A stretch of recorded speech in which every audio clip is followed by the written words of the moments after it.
Everyone, good evening and শুভ মহাশিবরাত্রি সবাইকে।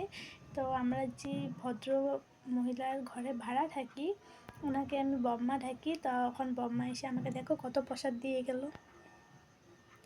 অনেক প্রসাদ দিয়ে গেছে। তোমাদের দাদাভাই আর পুতু তো নেই, ওরা বাড়িতে গিয়েছে, ঘরে গিয়েছে। আজকে ঘরেও কীর্তন হবে, প্লাস খিচুড়ি লাবড়া বানানো হবে। আজকে তো প্রতিমাকে নতুন ঘরে ঢুকানো হয়েছে ঠাকুর রুমে, তোমরা দেখেছো, আমাকে জানিও কেমন লাগলো। আর ওইখানেও কারো বাসাতে কীর্তন হচ্ছে, শোনা যাচ্ছে কীর্তন। তো এখন আমার তো কোনো কাজ নেই, কাজ আছে মানে টুকটাক কাজ আছে। আরও অনেক কাপড় ধুয়েছিলাম, তো কাপড়গুলোকে গুছাবো, গুছানোর পর প্রসাদগুলোকে খেয়ে নেব। জিজ্ঞেস করেছিলাম বম্মা তুমি কি খিচুড়ি খাবে, আমাদের ঘরে তো এখন বানানোই হবে। উনি হচ্ছে ভেজিটেরিয়ান, তাই আমি বলেছি যে আমাদের নিরামিষ বাসনেই বানানো হয়। বলছে না, খাবে না, কারণ অনেক দেরি হয়ে গেছে, তো আর রাত তো হয়ে যাবে আনতে আনতে। এখন তো বানানো স্টার্ট হবে যতটুকু আমি জানি, আর বলতে পারি না বানানো স্টার্ট হয়েছিল কি না। তো বলছে খাবে না, আর উনি অ্যাসামিস মানুষ।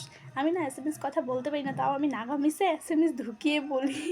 তোমাদেরকে একদিন শোনাবো আমার ল্যাঙ্গুয়েজ, আমার ওয়ার্ডগুলোকে, অনেক মজা লাগবে শুনবে। হ্যাঁ, আমি কেমন করে অ্যাসামিস বলি। তো চলো, আমার অল্প কাজ আছে, করে নিই, পরে এই প্রসাদগুলোকে খেয়ে নেবো। বাই।